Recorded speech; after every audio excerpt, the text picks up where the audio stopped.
सहयोगी जुड़ चुके हैं। सुमित हमारे सहयोगी हमारे साथ हैं, शिखा हमारे साथ जुड़ी हैं, सुजाता भी हमारे साथ जुड़ी हुई हैं। पहले हम सुमित का रुख करेंगे। सुमित, क्या इस समय माहौल है, क्योंकि नतीजे आने वाले हैं, धड़कनें बढ़ी हुई हैं, बताइए जरा।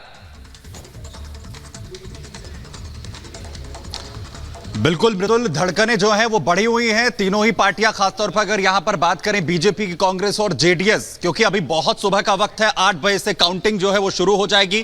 काउंटिंग सेंटर्स पर तमाम इंतजामात यहां पर कर दिए गए हैं। पार्टी ऑफिस हालांकि अभी बहुत सूने नजर आ रहे हैं। तस्वीरें मेरे सहयोगी आपको यशपाल दिखाएंगे। इस वक्त हम बीजेपी ऑफिस के बाहर इस वक्त खड़े हुए हैं, मीडिया सेंटर जो बनाया गया है। यहां पर भी बहुत ज्यादा हलचल नहीं है, लेकिन जैसे जैसे दिन चढ़ेगा, क्योंकि सभी की निगाहें जो है वो अभी फिलहाल काउंटिंग सेंटर्स पर है, वहां पर आखिर किस तरीके के नतीजे सामने यहां पर आने शुरू होते हैं।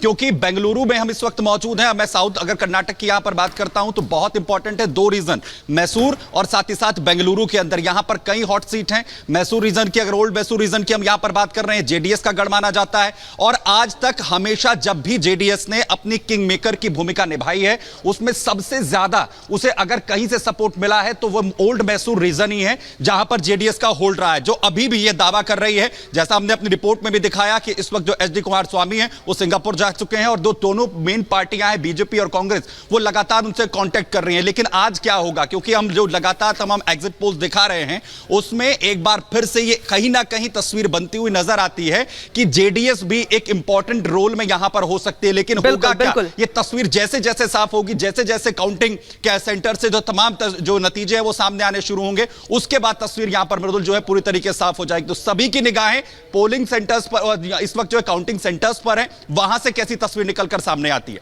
बिल्कुल सुमित, जो निगाहें हैं वो लगी हुई है। लेकिन चलेंगे सीधे सुजाता के पास। सुजाता, इस बार पॉलिटिकल पंडित ये भी मानकर चल रहे हैं कि इसमें कोई बहुत हैरानी की बात नहीं होगी अगर हंग असेंबली हो जाए तो। हंग असेंबली को लेकर के क्यों इस तरीके के कयास लगाए जा रहे हैं? क्योंकि चाहे कांग्रेस हो, चाहे बीजेपी हो, चाहे वो जेडीएस हो, तीनों ने अपनी ओर से हुंकार भरी है। लेकिन कुछ लोग ये मानते हैं कि इस बार हंग असेंबली की गुंजाइश भी बन रही है, ऐसा क्यों?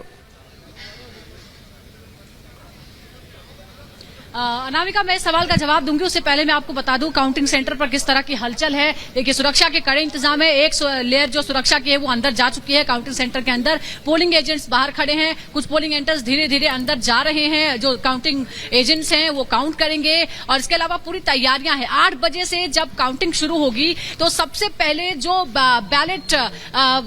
बैलेट वोट्स होते हैं उनकी काउंटिंग होगी, और वो लोग जो बहुत बुजुर्ग हैं, जो घरों से बाहर आकर वोट नहीं दे सकते थे, उनकी वोटों की पहले काउंटिंग होगी। अब मैं आपके सवाल का जवाब दे दूं, ऐसा इसलिए है क्योंकि पिछले कई बार से ऐसा ही हुआ है। पिछले 5 चुनावों की अगर हम बात करें तो 2004, 8 और उसके बाद 13 और 18, उसमें सिर्फ 2013 में ही एक स्पष्ट बहुमत के साथ सरकार बनी थी कांग्रेस की। उससे बेहतर लगातार 3 बार की अगर हम बात करें तो हंग असेंबली हुई थी। उसके बाद मिलीजुली सरकारों ने सत्ता पर राज किया। 2018 में आपको पता है क्या हुआ, 2018 में भी यही हुआ था। पहले येदियुरप्पा ने सरकार बनाई, बहुमत वो साबित नहीं कर पाए और 2 दिन बाद ही उन्हें इस्तीफा देना पड़ा। उसके बाद जेडीएस और कांग्रेस ने मिलकर सरकार बनाई। 14 महीने बाद उसमें भी फूट पड़ी और फिर से एक नई सरकार का गठन हुआ और 2 मुख्यमंत्री बदले गए। सब पहले येदियुरप्पा, उसके बाद कुमारस्वामी, उसके बाद फिर से येदियुरप्पा, उसके बाद बसवराज मुंबई को मौका दिया गया। तो इतने सारे परिवर्तन जो है वो राज्य ने देखे हैं। लेकिन राज्य की जनता का फैसला क्या है? क्या राज्य की जनता ने इस बार भी इसी तरह का टूटा हुआ मैंडेट? बिल्कुल, और देखिए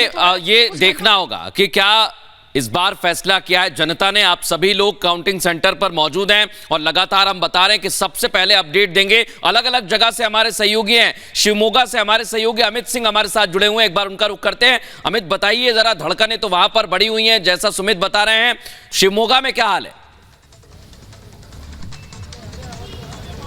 देखिए मृदुल, शिवमोगा बीजेपी के सबसे बड़े नेता जो है उनका ये गढ़ कहा जाता है। येदियुरप्पा का इस वक्त मैं शायदरी आर्ट कॉलेज के बाहर हूं, जहां पर काउंटिंग सेंटर बनाया गया। मृदुल, 38 साल में यहां सरकार कभी रिपीट नहीं हुई है। 1957 के बाद सबसे ज्यादा रिकॉर्ड वोटिंग हुई है। और शिवमोगा जो असेंबली सीट है, इसमें 6 विधानसभा आते हैं और इन 6 विधानसभाओं में कहा जाता है बीजेपी का दबदबा है। इस बार येदियुरप्पा चुनाव नहीं लड़ रहे हैं। उनकी सीट शिकारीपुरा से उनके बेटे बीवाई विजेंद्र को टिकट दिया गया है और हर कोई आश्वस्त है यहां पर कि वो तो जीत कर आ रहे हैं। लेकिन दोपहर तक क्या होना है, नतीजे और तस्वीरें साफ हो जाएंगी दोपहर तक।